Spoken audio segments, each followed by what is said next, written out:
Y'all, welcome back to Kentucky Fried Wargaming. We're two guys who aren't qualified to talk about anything, decided to talk about a game with hard math and chat. I'm Joe. And I'm John. And on this episode, we're bringing a topic that is a little niche, but has been on our minds. As we've talked about on the previous episode, if you're interested, we ran a narrative event recently called the Veskull Incident.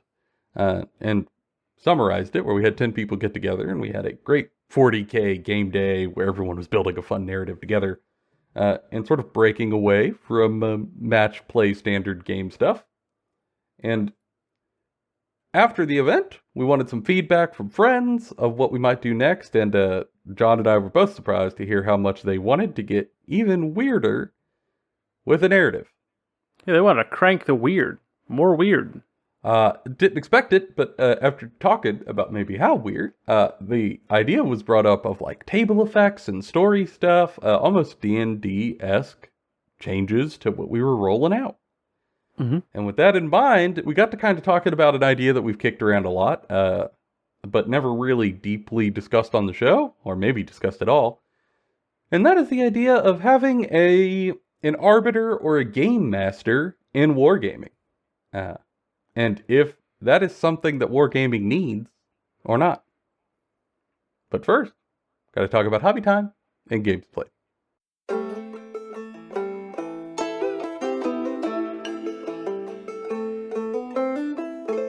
Alright, John. What have you been up to? I'm scared to ask. So, first off, I painted a Tauntaur, which is great. Love Tauntaur. Big Tauntaur energy. Insert Jurassic Park scene. Mm-hmm. I built some veterans. That was also fun. For Woodrun. Pulled out all of my Gene Stealer cult and looked at them. That's all I did. I just looked at them. Longingly or with disdain? Longingly. Book's weird. I'm going to play it. It's going to be great. Writing more stuff for our narrative campaign that we'll talk about in the show a little bit. And played a game of Conquest where I played against, it was a kaiju fight with like fighting giants and stuff. Mm-hmm. It was a great time. Other than that, like I've just been like slowly working on some hobby stuff, but there's a lot of different directions of hobby stuff I'm working on instead of a focused project. And I'm getting ready to move. So like I have to like juggle hobby with move time. Which always sucks. It's a terrible tight walk to have to jump back and forth on. Especially when I have a tournament in July and then I'm moving in August, so it's going to be like, bam, bam. No pressure or nothing. That's fine. Just everything just going to be a very busy next, 6 months to 7 years. Who knows? It'll end soon, I'm sure. You say 8 years ago. I wish you were wrong. Yeah, for I'm me, not, though. Obviously, been doing a lot of wrap-up stuff for the narrative league that John and I ran, because when you're running the event, your job doesn't end when the event does. No. Not if you want to do it right, and I really wanted to do it right. So I spent a lot of hobby time over the past few weeks writing a sort of narrative wrap-up piece, where after the event was done, I wanted to try to lead the charge and embolden the rest of the group to maybe take a crack at writing their own stuff, because I feel like it's kind of like people dancing at like a high school dance. Like people are game to get out there, but someone's got to be the weirdo who does it first. Hell yeah. And in this case of the narrative, I'm just willing to be that guy. Yeah, they put on like some Mambo number 5 or some other song, and you're just like out there just having the time of your life. By myself. Doing like the sprinkler and like the shopping cart. Oh yeah. Make a complete fool of yourself. Having a blast though. As with sisters, you drink 3 cups of Hawaiian Punch and you're just ready to go. I'm jacked up on Mountain Dew. Yeah, it's great.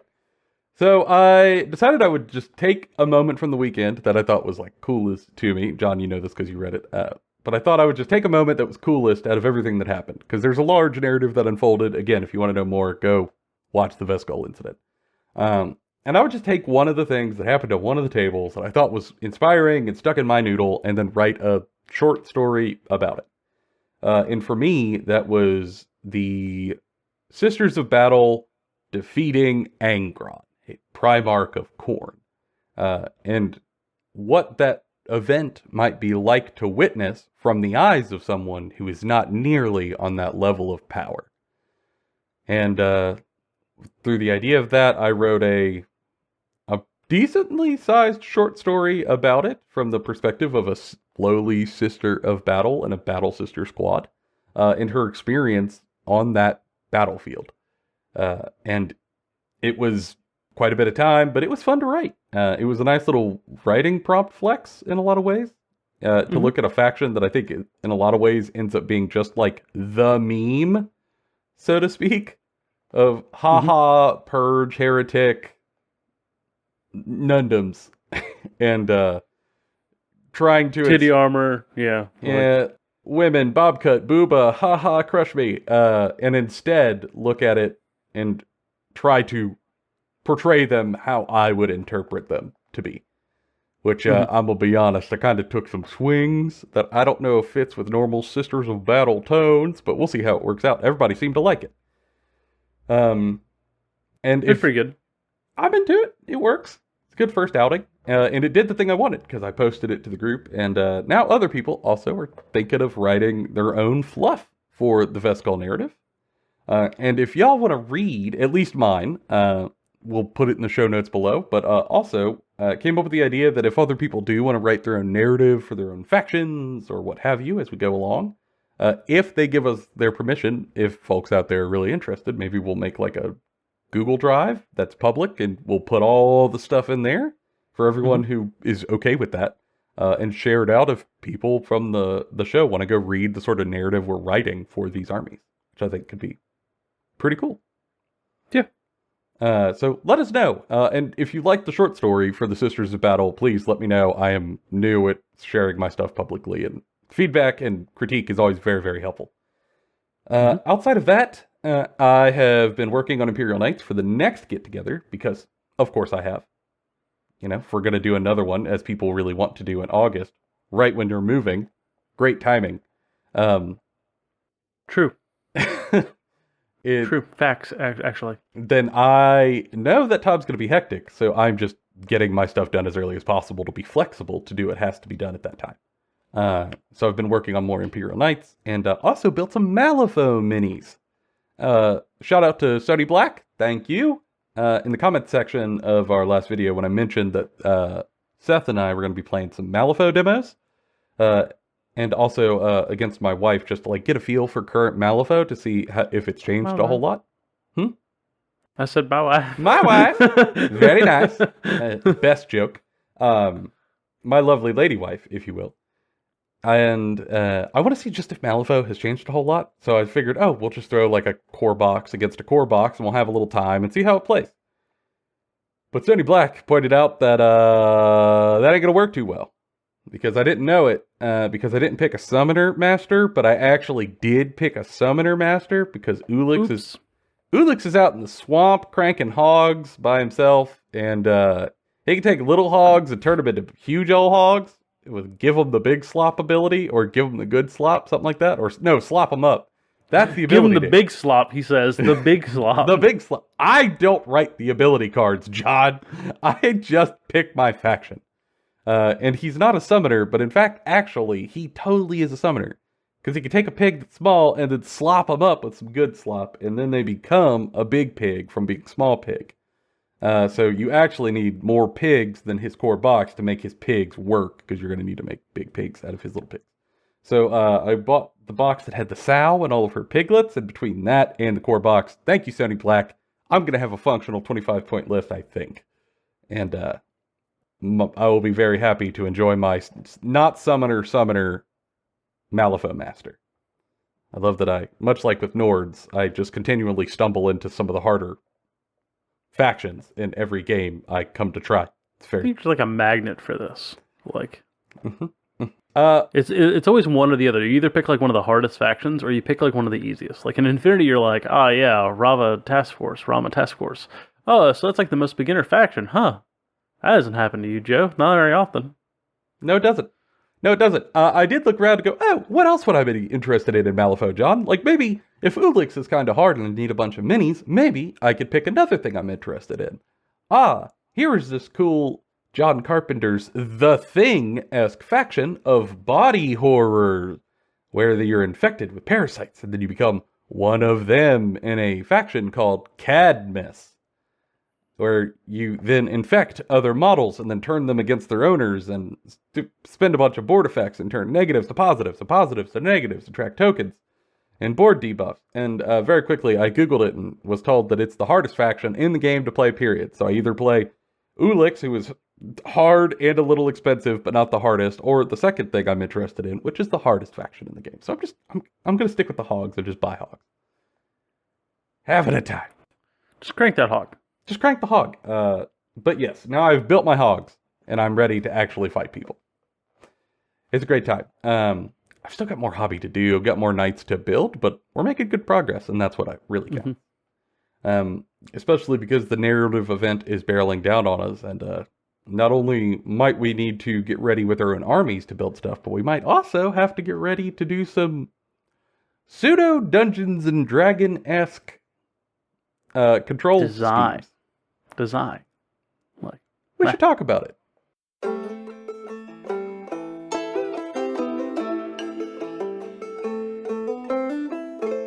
Okay, John, off the rip. Standard procedure. If we're going to talk about a thing, we have to define it, even though I think with the advent of Critical Role, pretty much everybody and their brother knows what dungeon masters are. Like, even... And I've not Critical Role the Big Bang Theory around here. Even, like, old mammals know what a dungeon master is now. So, like, it might be... Or like Stranger Things also popularized it. Ultimately, what we're getting at is almost everyone knows what the concept of a dungeon master is, right? Or, like, if not, they know about an arbiter, right? Sort of like a third-party person who, like, either protects the rules, adjusts the rules as they need be, or, like, whole cloth changes stuff on the fly. Yeah, it's hopefully a person who is as unbiased as they can be, sort of just controlling events as they go along to enhance the experience for everybody. And we'll probably use a couple of terms interchangeably here for that, just because of our own nomenclature. But Game Master, Arbiter, Storyteller... Marshal... all stuff that you're going to hear fairly often in any sort of gaming space when you start to talk about it.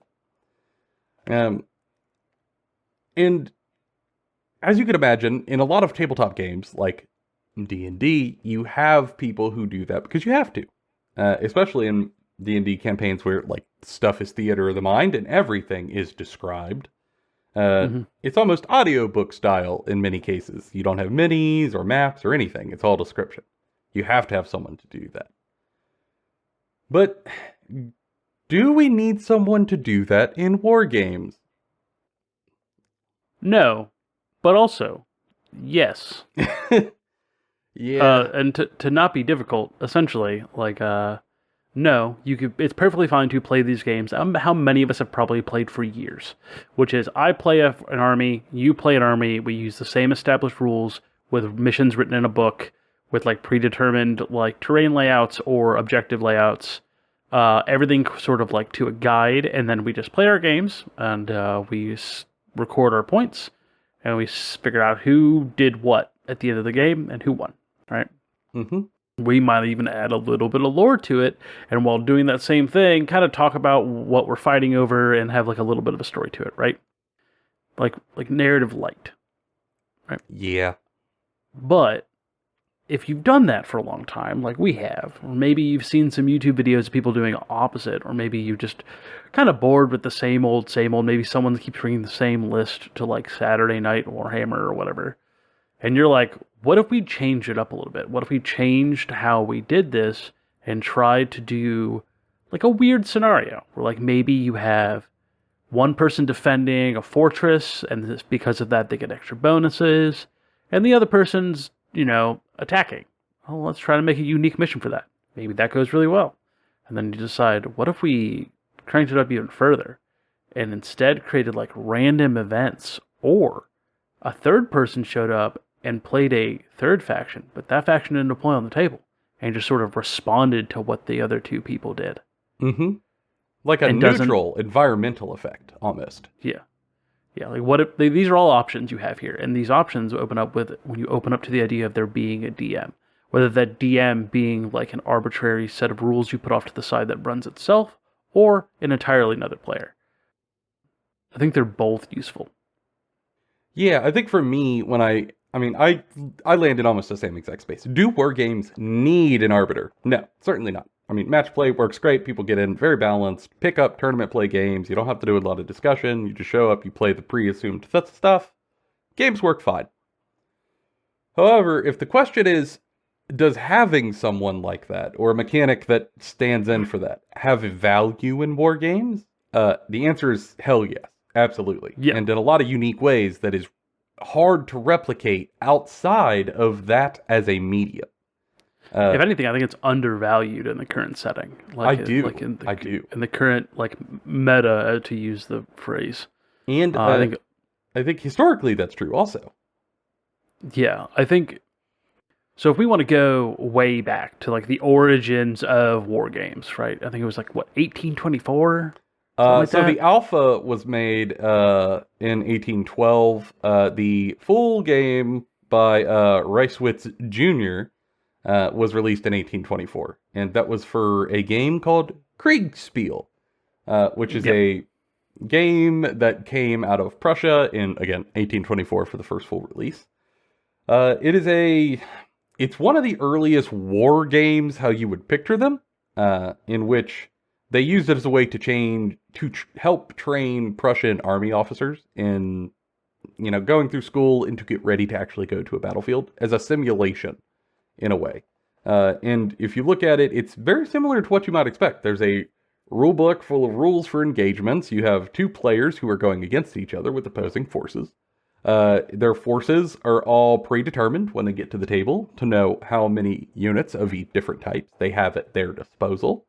All of that's pretty standard. They also play on, not necessarily a board, but a large map that is to scale, depicting a region that you're going to be fighting over.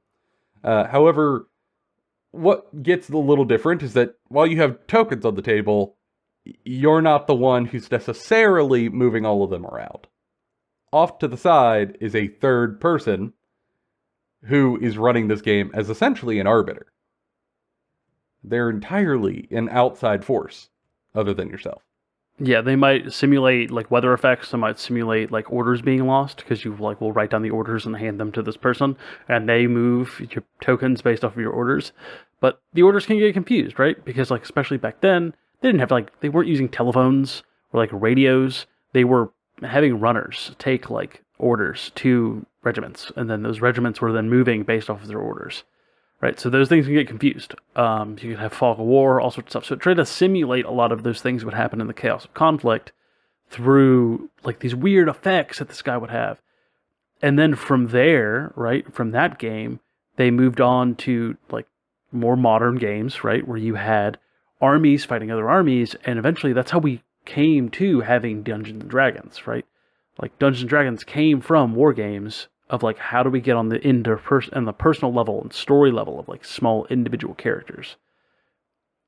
And sort of like cycling back around, I think in wargaming modernly, we've lost a lot of like the story elements or the imbalanced sides elements, like the thing of like this is not supposed to be a balanced encounter. This like all the time. Sometimes you're going to have to flex how good you are at the game because you're going to be set up with an inherent handicap or disadvantage. And that can be fun if you set it up narratively correctly. And like if we cycle back around to that, we can experience an entire different way of playing in this game. Not to say that it should be the better way, but it is a new way of playing this, especially if you haven't played it that way before, can breathe new life into a hobby that you've probably been playing for years, right? Yeah, because I feel like, we obviously have been playing 10th edition 40K for our narrative get-togethers, right? And it's been out for about a year now, just a touch less than a year. And depending on your faction, you only have one detachment option. So you're not making, when you go to build a list for your army, you're not making choices on which detachment to take because you only have one. And if you're like Votan, you only have a handful of units to pick from anyway. So you're only picking one detachment. You only probably have one or two list variants because you only have a handful of units, you might not have a lot of choice currently to play in that game. And if you are playing Votann diligently, as for example your only army since 10th release till now, you might be feeling it's pretty stale. Yeah. And this is a way to breathe new life into a force that if you're stuck in a place and field like that you just, you've done a lot of the match play, you're kind of looking for something new, you need a little spice. This can do that. Or maybe you're just like, you're playing one of those factions that don't have very many, like they have previously have had many different playstyles and right now have a single detachment to play with. And you're looking for something different. Like maybe you're wanting to do something weird that just is not supported by your current detachment in the rules.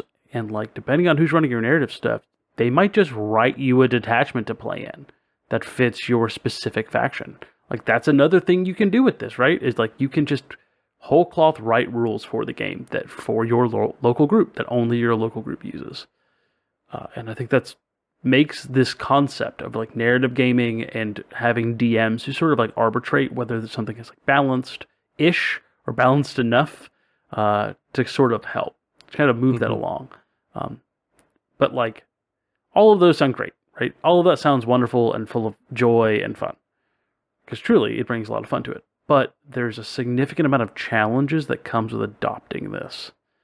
Like I think the biggest one, and just to hit right off the top, is trust, right? If you're going to trust people to write new detachments or write whole new rules for the game that you're playing, they kind of got to earn that, right? Like you got to have either known these people for a while or like seen what other work they do, either as DMs or in games in general. Yeah, and I think even more than just the rules, you kind of have to trust that everyone's going to be real cool about stuff, right? Mm-hmm. And like, an example, let's say I am playing my Tau, and we're playing narrative, and Seth is coming to attack my planet, and I am dug in a defensive fortification, and he drops with all of his boats in a sea of assault vehicles that have to cross an open field, that I'm fortified, ready to shoot him, and you're DMing for us, or arbitering for us. Yeah. And you decide, Seth's in trouble. Like, Seth's gonna get wrecked. He's gonna get shot off this table. And you think that would be a pretty crap way to end this game round one. You could then intercede, and let's say you want to give Seth a way to survive. You could do that as the arbiter. Yeah. And of course, I would have to trust you to figure out how you're going to do that. But I think there's a lot of options narratively, whether that's Pop Smoke or EMPs or Magic Wuju. You can find a way for Seth Drukari to do something sneaky, do something schemy, and hurt my shooting for the first turn as they try to get it. Yeah. Maybe I decided to just throw out a bunch of like pheromone spore cloud things or like neurotoxin spore clouds that they have from these like virus bombed things that might just affect your shooting or like your ability to have depth perception or something. And then you're -1 to hit, right? Across your army for the first, like, until this gets cleared or, like, dealt with. So, like, maybe if it's not dealt with by turn 3, it auto clears, but there are ways for you to clear it on your first and second turn from, like, hitting certain points on the map and activating maybe, like, sonar. Maybe I give you, like, an additional rule yourself where you're like, hey, use your marker lights on something to remove that negative on that when everything else shoots at that unit, because it's unmarked for the whole army. Or like, truly, the way I would probably handle it is I would look at you, the Tau player, and go, tell me about your force. Give me a reason for why you should get a mechanic to, like, bounce off this. Like, give me a narrative reason for how you would respond with your army, like, with your technology and everything else. And then we can workshop how that mechanic looks for you. And then, with all 3 players there, we all agreed, like, these are the rules, and then we go with it, right? We've added this cool thing, we've added this cool narrative to it, it's specific for this mission, and we can just be like, oh, sweet, sick. Like, we have this cool new thing. Yeah, I think the first part there is, like, Seth, in that moment, looking at a setup that is intentionally unequal, because I'm dug in, I'm the defender, I knew he was coming, so of course we're going to get in our defensive fortifications. We're going to get ready. We're going to get in cover. That's not an equal matched play setup intentionally. In that moment, Seth first would have to trust that, like, hey, I'm going to have to eat this unequal deployment because that's the story we're playing, but I trust that the arbiter who is setting this up is going to give us a good time regardless.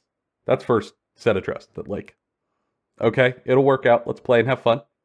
And then 2, Seth has to trust that when John, in this case, would tell me that I'm going to be at -1 to hit across my whole army because of neurotoxic shenanigans and nonsense, that I'm not going to be a piss baby about it, in the simplest terms. That there will be no whining about how detrimental -1 to hit for me would be, because it puts me on 5s, which is way worse than like a 3+ to hit, getting a -1 to hit, because of something, bell curve, statistics, blah, blah, blah, blah, blah.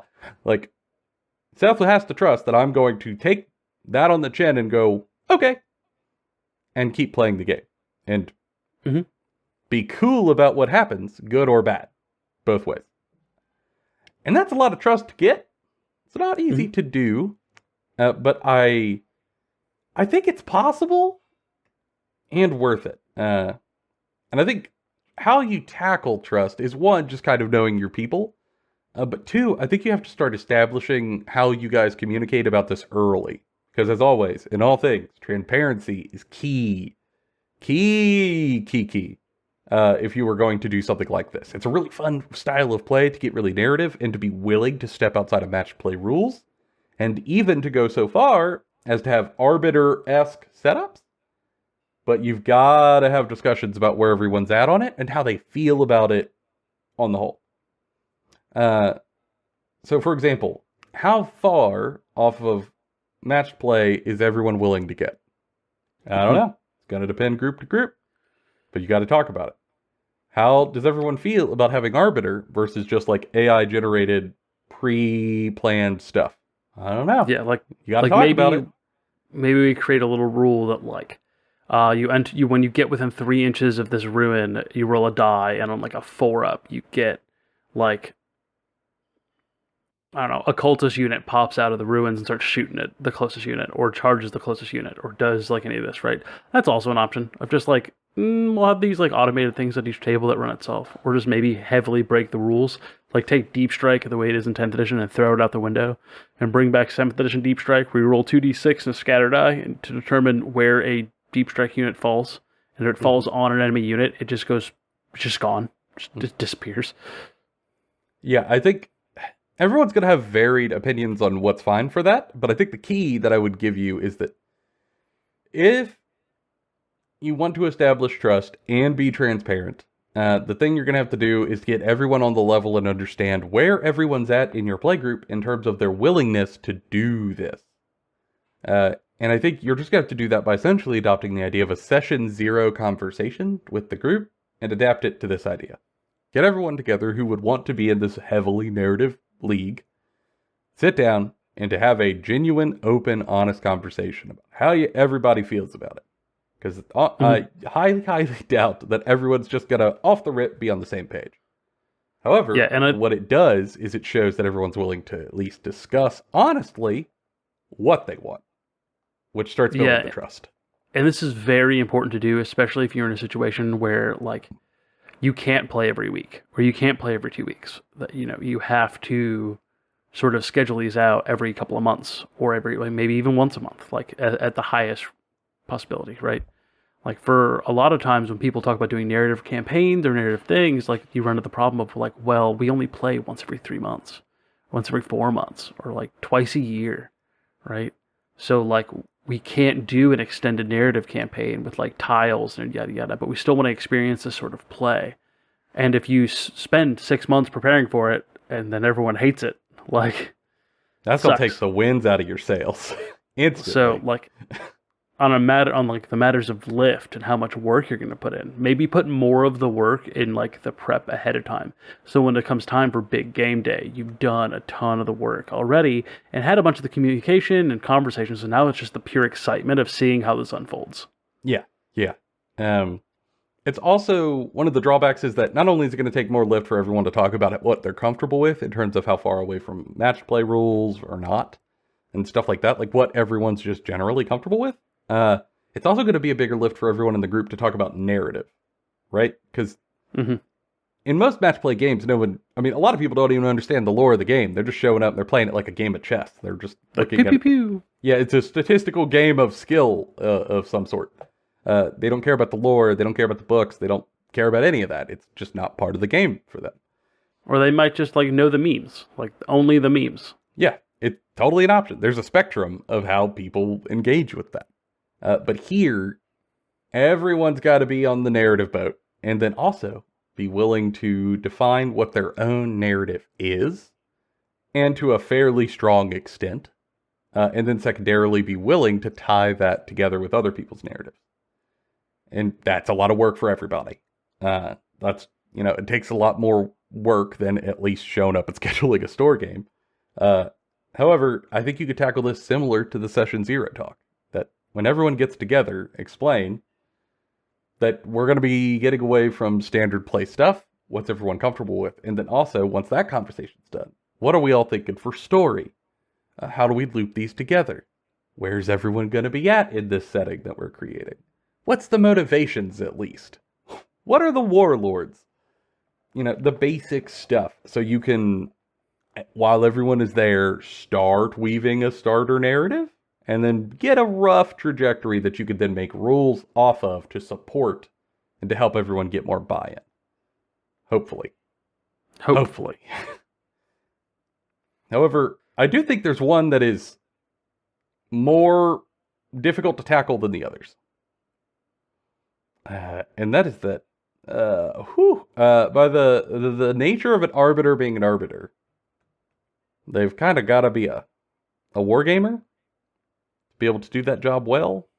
Mm-hmm. And if you're going to be an arbiter, in the classical sense of like D&D-esque, you aren't also allowed to be a player. You have to be totally detached, and you are a narrator, essentially. You can't be involved.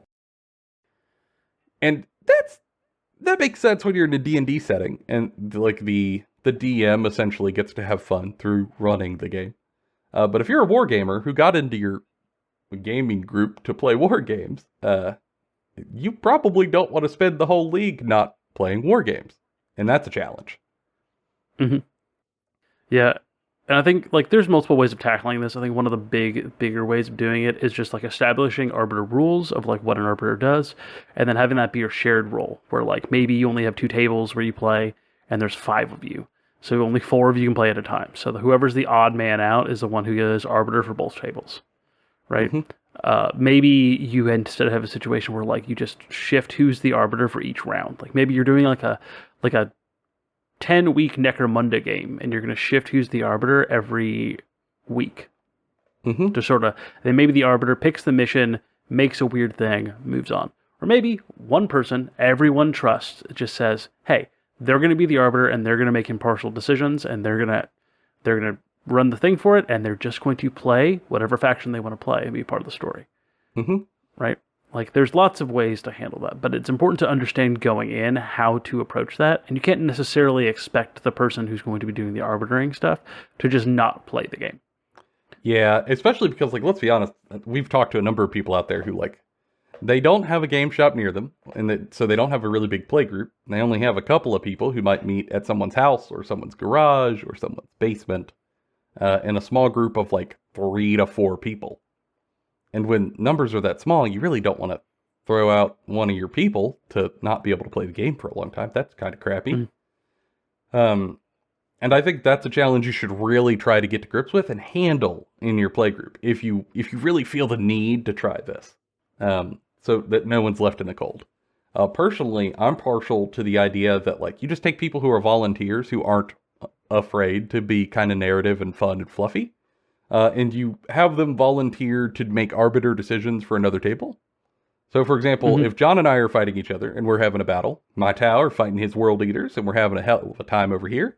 And on the other table, Seth and Tanner are having another game over there.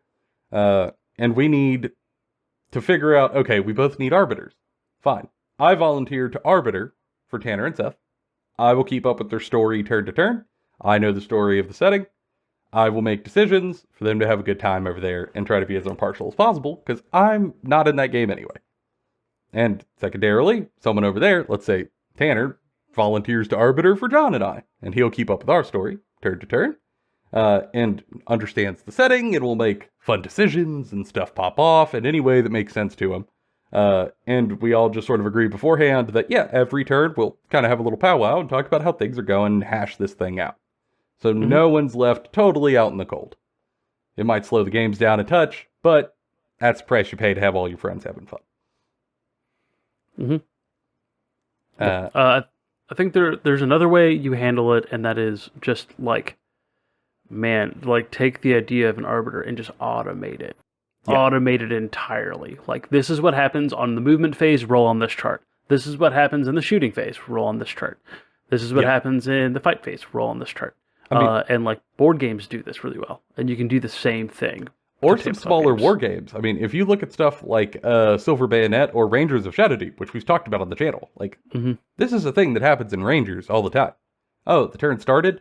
Draw from the bad stuff happens deck. Like, yes. What occurs? Every one of them is a table bespoke designed for that mission. All of them are fluffy and believable for the mission. You just have to pre-gen the tables before you meet up. And this is stuff that used to happen in 40K in the core rules. Like, in way back when, there used to be something called like night fighting, where you rolled to see if on turn 1 there was night fighting, and some units could ignore night fighting because they had like enhanced senses. There was the old like Storm of Chaos table for Chaos Demons, the old Chaos Demons book, where you rolled on it to see what was happening with the like storms of chaos that the demons brought. Like, this is not uncommon in these games, and like you can leverage them in narrative games where like that sort of wonky, bizarre stuff is fun and engaging. Yeah, there are challenges to this, right? Like, it's certainly not something you could just be like, boom, we're doing it off the rip, no talk, let's just go. And I still feel firmly that, especially after thinking about this over the past week, as we try to talk through what we're going to do in our own narrative league, that it's not necessary to have an arbiter at every one of these tables for narrative, but I think there's enough value to it that it's worth trying to tackle. Especially if you are someone who has heard us talk about this, and you've thought of the idea of like mixing tabletop brain and wargame brain and putting them together. And if that sounds at all interesting to you, I would highly recommend you try giving it a go. And because it doesn't really cost you a lot of money to try this, if any, at all. Yeah, and I have a request. Like, if you do, we're looking for ideas. Like, tell us. Please, desperately. We want to know what you're doing about this. Some of you have already responded to some of what you do in your groups, and that's very helpful. Like, we are reading those things and sort of sparking what we're going to do in our group. Yes. To be clear, we have a little YouTube show.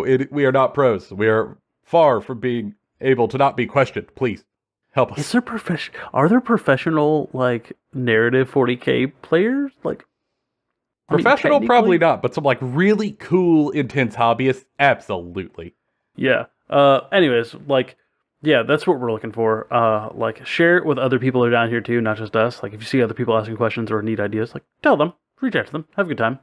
Like, us narrative weirdos got to stick together. Yeah, like, I don't know, some of the greatest times I've had playing these games have been sort of like in shops at 2 o'clock in the morning trying to figure out how to make this really cool mission work. Like, the Caradron Overlords teaming up with the Iron Jaws, unbeknownst to the Iron Jaws. To fight Skaven. Yeah. To fight Skaven. And essentially, the Iron Jaws were playing a game of Doom Eternal to kill all of these rats. And I was playing a game of Splinter Cell, unbeknownst to the Iron Jaws or the Skaven, until I failed my stealth roll in this Metal Gear Solid mission, and got spotted by a rat warlock engineer, but after seeing me, he then blew his own head off, so I went back into stealth.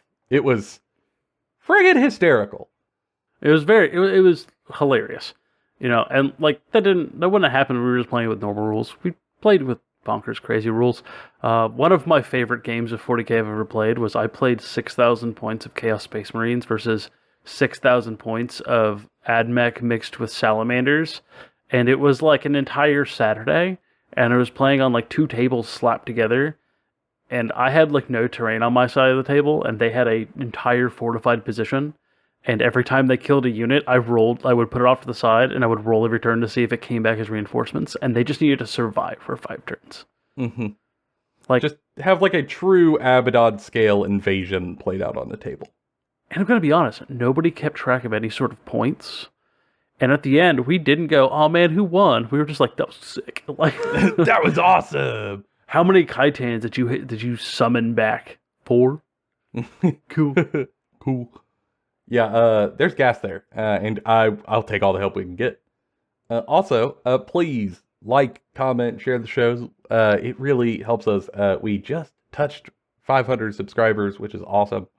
We are gonna be debating what to do for a 500 subscriber special, and if you got ideas for that one, help us too. We appreciate them because we want to try to make that as fun for y'all as what you want to see. And we'll be over here working on the next narrative league, and maybe some more narrative documents as stuff comes out. If you're really into that, we'll share them around.